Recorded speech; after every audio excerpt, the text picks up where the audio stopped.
Boa noite a todos. É com grande alegria que aqui estamos compartilhando com os companheiros da reflexão da noite. Já que palestrante não nos consideramos. Nos consideramos apenas uma tarefeira que assumimos, abraçamos a tarefa como oportunidade redentora que a existência nos oferece para a renovação constante do nosso ser em particular. E a tarefa nada mais é do que um meio a nos auxiliar a esse aprimoramento. Havíamos escolhido um tema para a noite de hoje, porém, a inspiração nos leva a outro. Mas, de qualquer maneira, deixamos para aqueles que queiram refletir a respeito do primeiro tema escolhido, do livro Epístolas Espíritas de Oswaldo Melo. Oswaldo Melo foi o fundador da Federação Espírita Catarinense, trabalhador incansável do nosso movimento, participou do Pacto Áureo, aquele que uniu todas as federativas que estavam no momento já afiliadas à Federação Espírita Brasileira, unindo-se para o trabalho de união e unificação. E certo dia encontramos este livro na nossa sede federativa e ao folheá-lo encontramos um verdadeiro tesouro, já que cada uma das epístolas aqui escritas por ele, através da sua mediunidade, inspiração dos benfeitores espirituais, são uma orientação para todos nós espíritas trabalhadores. Hoje, este companheiro é o espírito mentor do movimento espírita catarinense. Ele é o responsável por todas as casas, pelos dirigentes, por todos nós, em nos orientar, em nos inspirar, em dar-nos força, ânimo, coragem para continuarmos nessa tarefa que abraçamos. Mas sentimos e nos sentimos convidados pelo próprio nome da casa, Casa da Prece, a falarmos da prece. Pois a prece parece um ato muito simples e ao mesmo tempo muito complexo para alguns de nós. Tão complexo que temos a certeza que hoje ou algum dia que os companheiros falaram em suas famílias, comentaram entre os seus amigos, hoje eu vou na casa espírita, alguém disse assim, reza por mim, faz uma prece por mim. Que no momento que as pessoas conhecem que nós somos espíritas, nós somos convidados para fazer a prece no batizado, quando nasceu, quando se formou, quando casou, quando desencarnou. É como se nós fôssemos a prece em pessoa. Agora, o que é prece? O Evangelho segundo o Espiritismo, no capítulo Pedi, Obtereis, ele nos dá inúmeras sugestões de preces. E nós muitas das vezes ficamos aflitos ou envergonhados até quando nos convidam a proferir uma prece. Eu não sei fazer prece. São palavras que eu não tenho o dom da palavra. Mas vamos analisar hoje juntos o que é a prece. Qual foi a primeira oração ensinada na humanidade? Alguém pode me auxiliar? O Pai Nosso. Por quê? Quem nos ensinou? Jesus. Muito obrigada, minha irmã. O Cristo. Vamos nos remeter então à figura do Cristo. O Cristo, governador do planeta, co-criador do planeta Terra, responsável por todos nós. Quer dizer, Cristo, 4 bilhões e meio de anos atrás, quando o planeta foi Assim, dado início à sua criação, o Cristo já era o Cristo, um Espírito perfeito. Todos nós fomos criados simples e ignorantes. O nosso princípio da caminhada evolutiva se dá no átomo. E o nosso objetivo é alcançar a perfeição. Os espíritos perfeitos ou puros são denominados de Cristos. Alguns dizem arcanjos, anjos, enfim. Porém, nós vamos usar a denominação que a bibliografia espírita nos dá, que são os Cristos. Então, quando Jesus organizou a sua vinda, entre todos nós, aqueles aos quais ele adotou, como irmãos necessitados, aos quais ele teria com todo o seu amor e a sua perfeição nos orientar. Perguntamos: veio Cristo em alguma carruagem? Veio Cristo em alguma carruagem? Alguma vez alguém viu a figura do Cristo em alguma carruagem? Não. Veio ele em alguma igreja, algum templo monumental fazer as suas pregações? Sim ou não? Me ajudem, estamos refletindo juntos. A palestra não é minha, é uma reflexão de todos nós. Ok. Veio ele carregado de livros, títulos. Trazia ele alguma coisa, papéis, papiros. Sim ou não? Não. Não. Ele apenas trazia ou trouxe o seu exemplo. E o seu exemplo, fruto da sua conquista de haver alcançado a perfeição, que nós estamos nesse caminho, porém lembrando que o nosso planeta ainda é dos planetas imperfeitos, onde o mal sobrepuja o bem, onde ainda nós não conseguimos imprimir e conquistar um grau maior do bem para que o mal nem se perceba. Nós estamos em essa luta.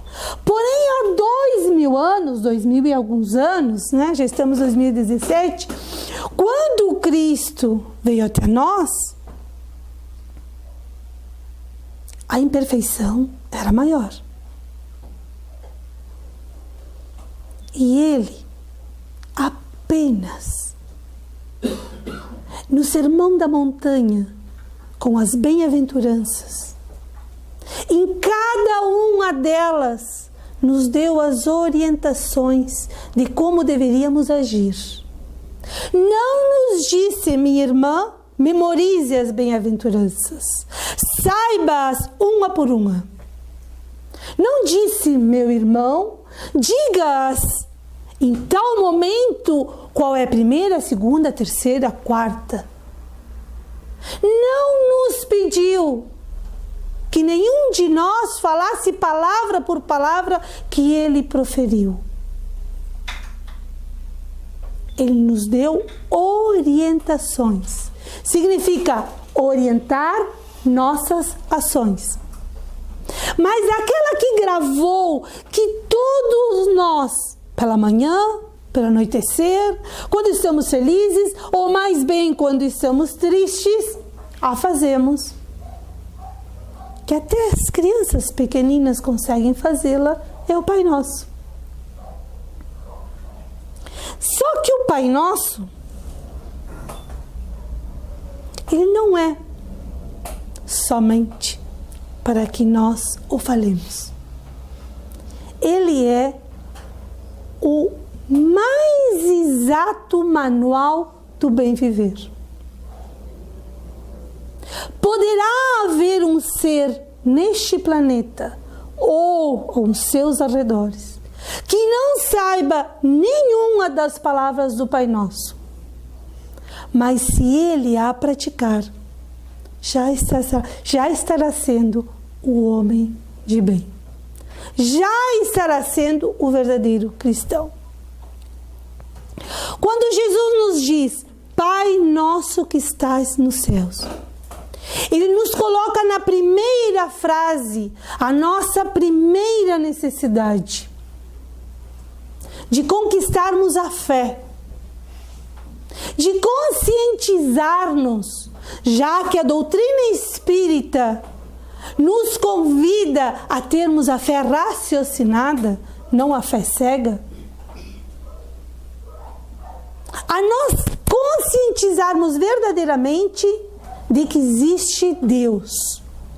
E quando eu digo Pai nosso que estás nos céus, Deus, céu, aí a gente diz, ai, Deus está no céu. Significa que o céu é tudo, é o universo inteiro.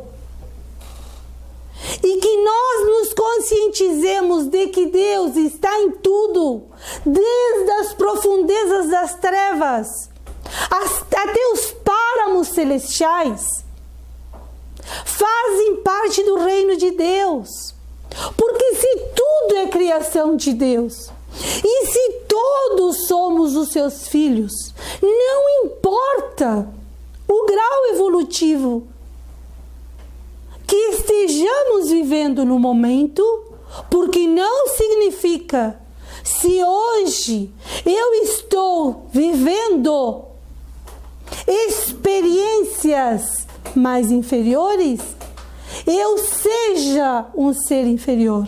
Eu estou numa experiência inferior. Aquilo que nós chamamos de maldade, já que a maldade não existe. O que existe é a ausência do bem. Se eu estou praticando o mal, é porque ainda eu desconheço a prática do bem. Mas eu sou filho de Deus. Então Deus está em mim. Aí nós colocamos que Deus está no céu.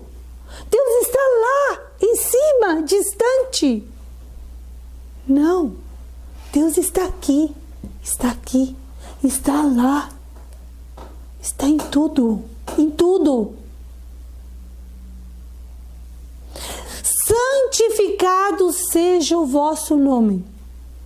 Quando eu falo essa frase, santificado seja o vosso nome, não vem na mente dos companheiros a ação de santificar o nome de Deus ajoelhado, de mãos dadas, adorando, se posicionando, nós fazendo uma postura de respeito que nos cabe, porém santificando esse nome como se Deus fosse um santo. Como santificamos o nome de Deus? Não será por honrarias e nem por reverências. Santificar o nome de Deus é agir no bem e no amor. Poderei eu nem saber que Deus existe, mas se eu praticar o bem, eu estarei santificando o nome do Pai. Pois não adianta eu viver dentro da casa espírita, ou dentro de uma igreja, ou dentro de um templo, ou orando do amanhecer ao anoitecer, se eu não pratico o bem. Muito mais vale mãos que obram do que mãos que oram.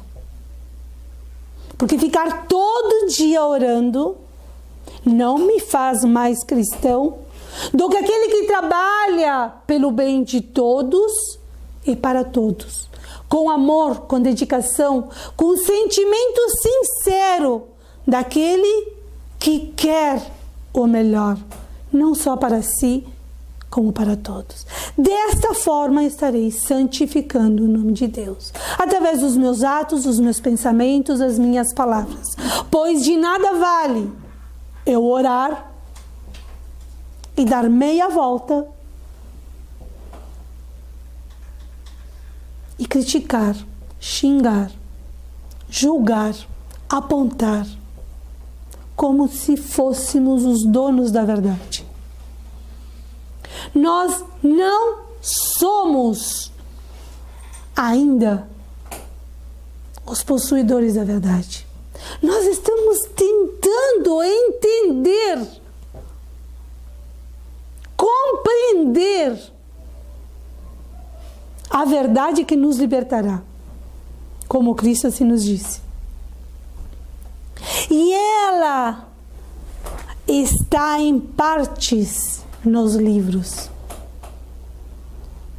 Pois na proposta espírita, toda a doutrina religiosa é uma proposta religiosa que através dela podemos assim compreender melhor a verdade que nos libertará.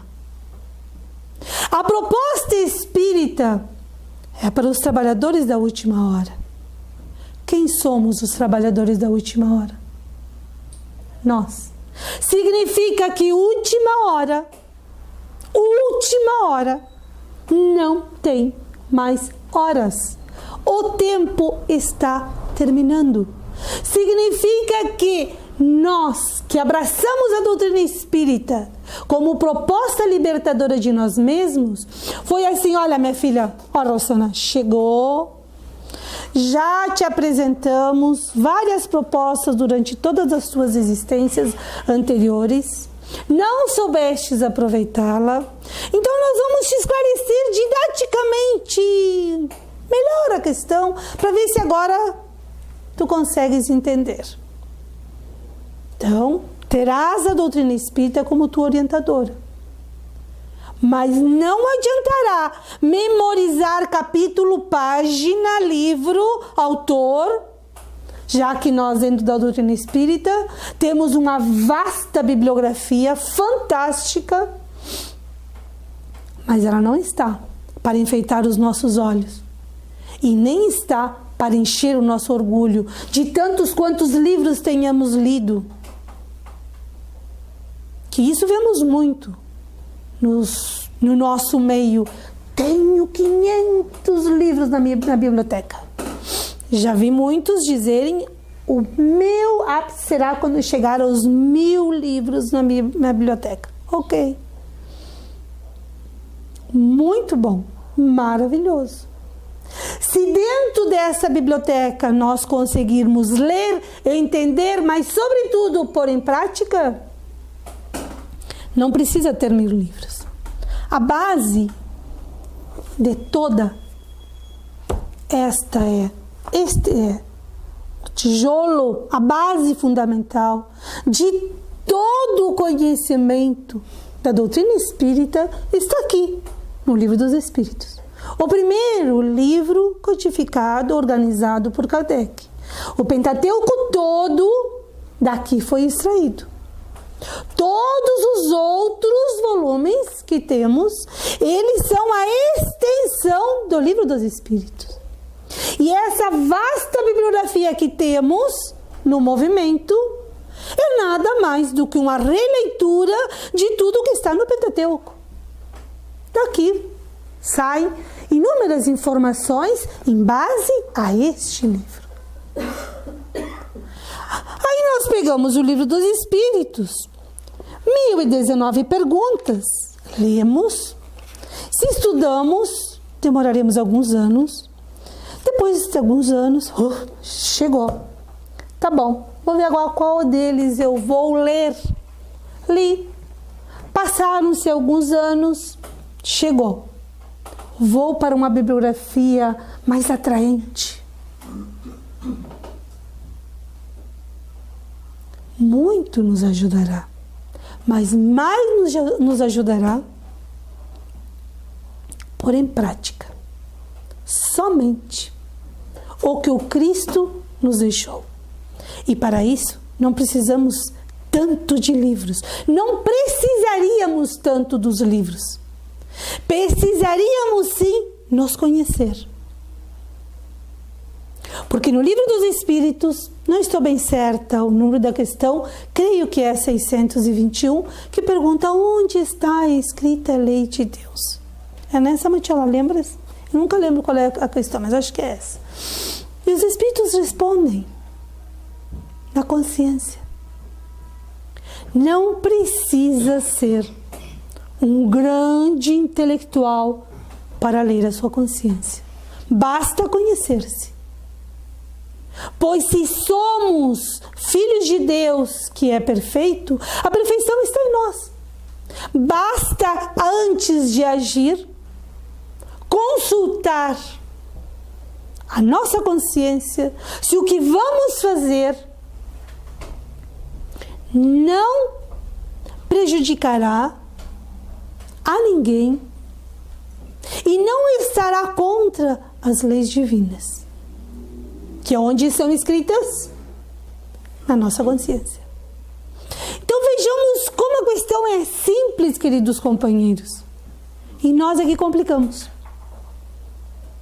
Nós colocamos desculpismos em nós,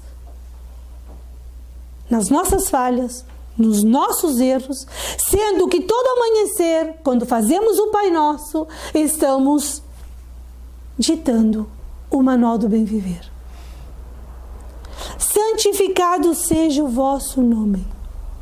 Venha a nós o vosso reino.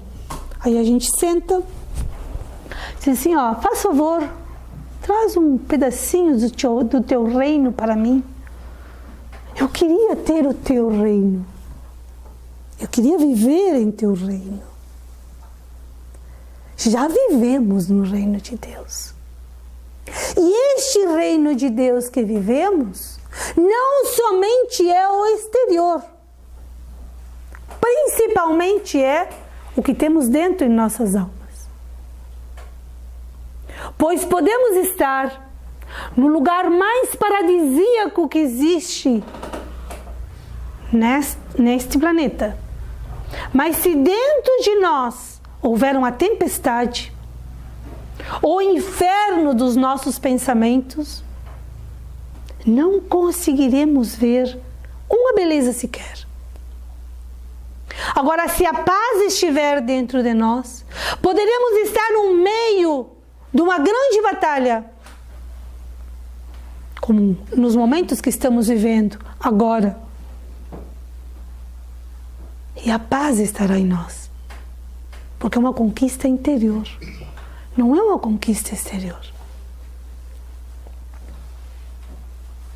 Faça-se a vossa vontade, assim na terra como no céu.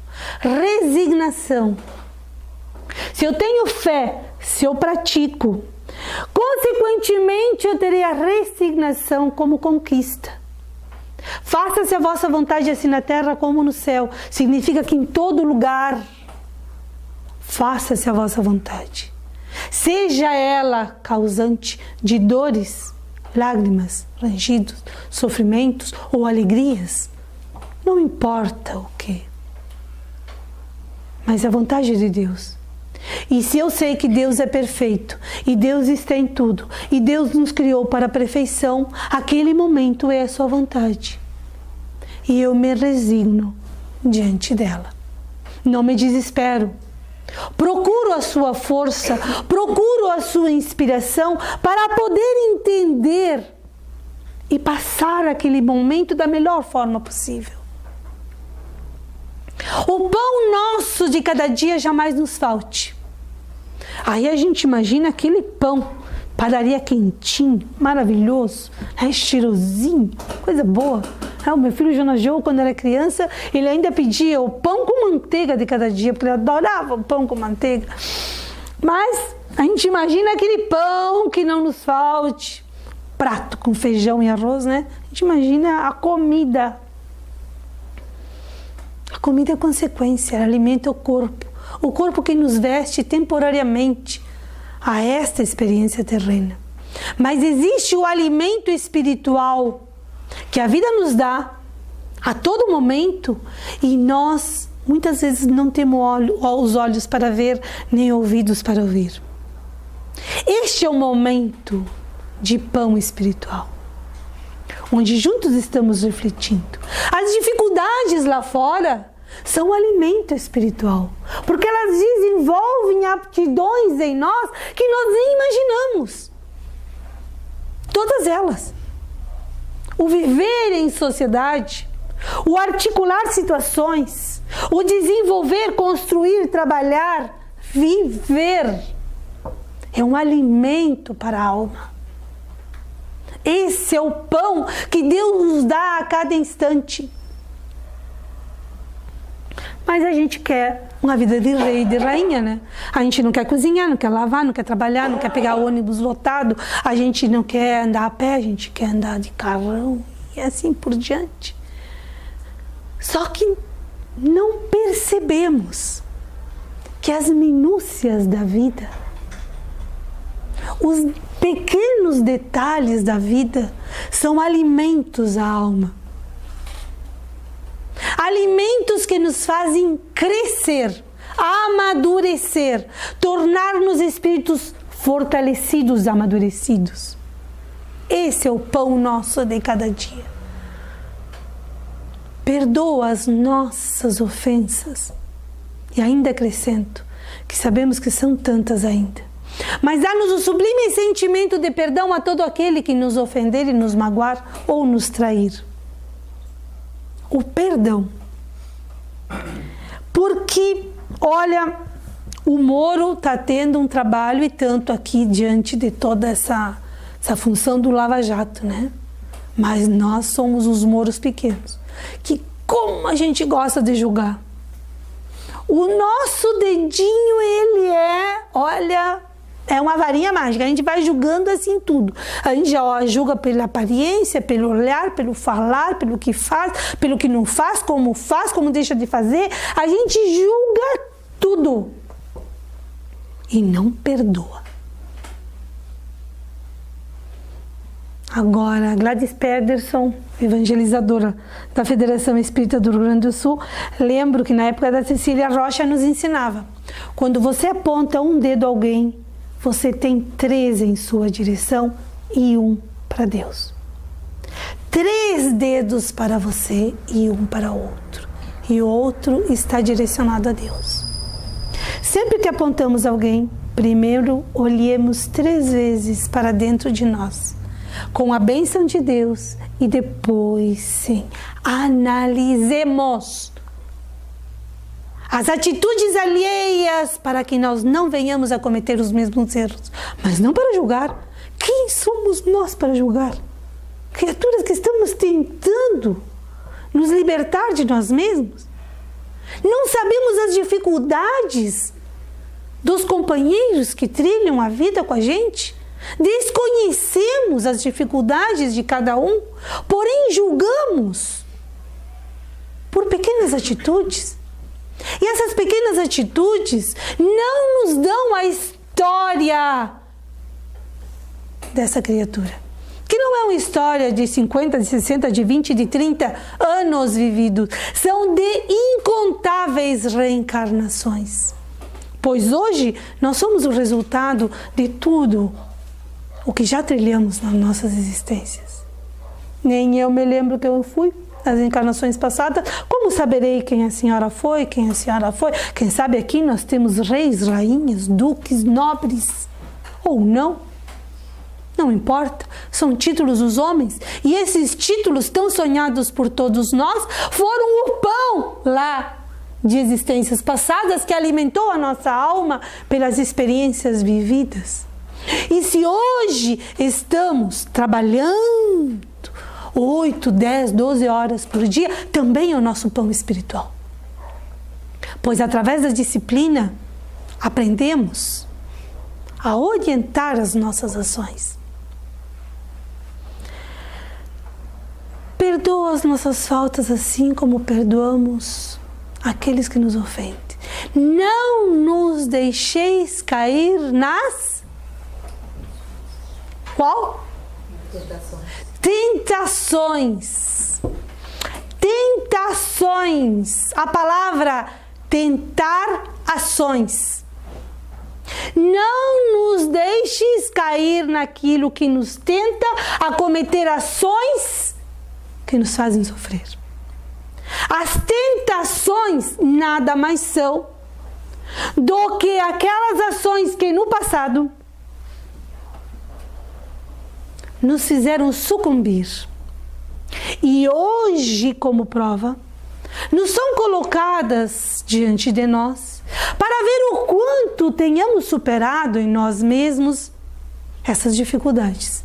Então, tentam as nossas ações. E quando a gente pede, não nos deixeis cair em tentações, quer dizer, dai-me forças para que eu não venha sucumbir novamente. Porém, essa força eu não posso somente deixar com Deus. Eu tenho que encontrar em Deus essa força, que Ele me dará para que eu possa superá-la. Mas eu não posso incumbi-lo dessa responsabilidade. Essa responsabilidade é nossa. E todo dia estamos diante das tentações.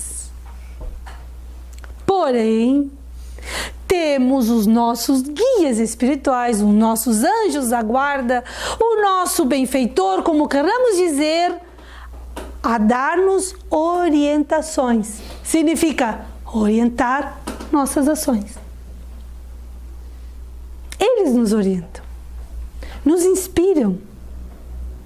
Só que por momentos os ouvimos e na grande maioria nem lembramos que ele existe. E nos deixamos novamente envolver pelo prazer.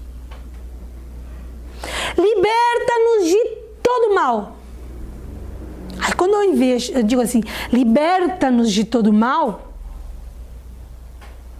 eu me imagino, vou me libertar de um assalto, de um acidente, de uma doença.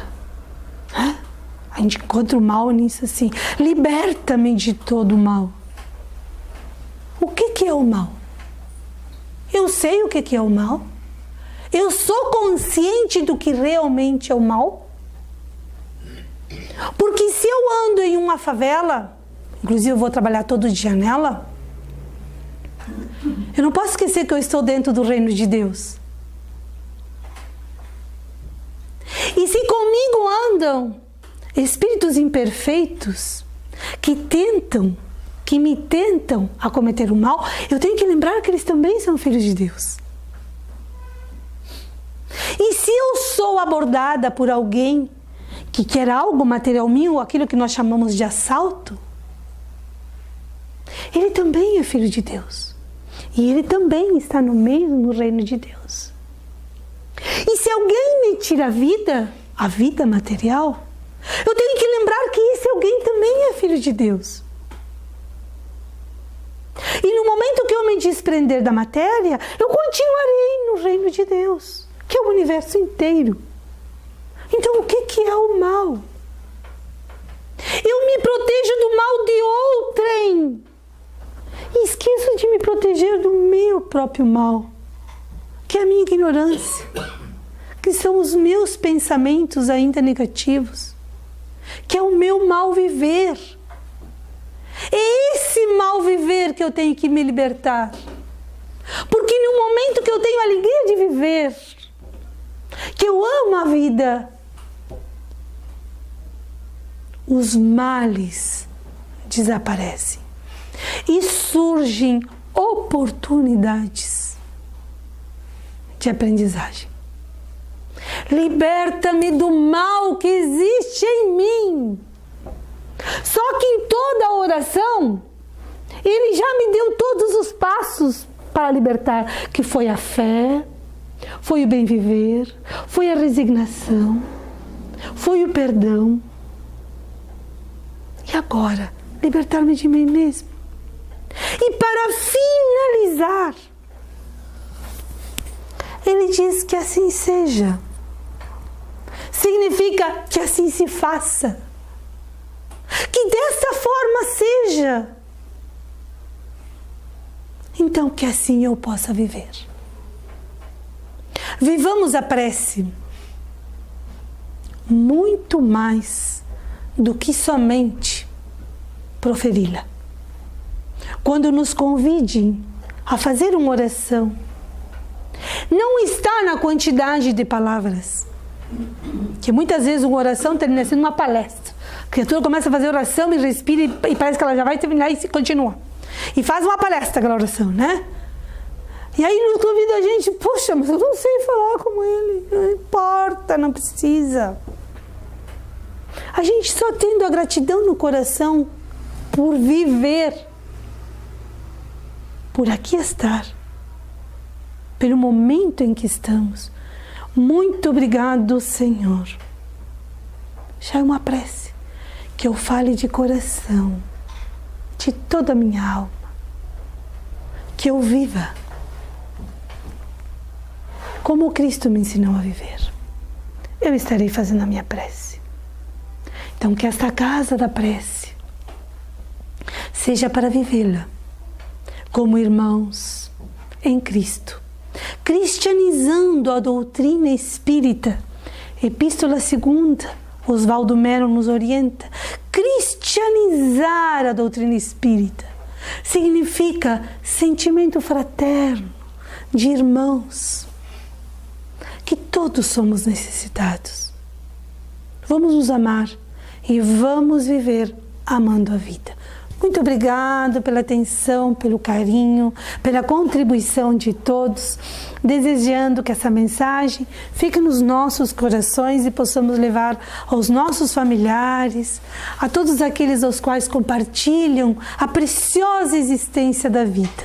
Muito obrigado aos companheiros pela oportunidade, uma alegria muito grande. Uma boa noite.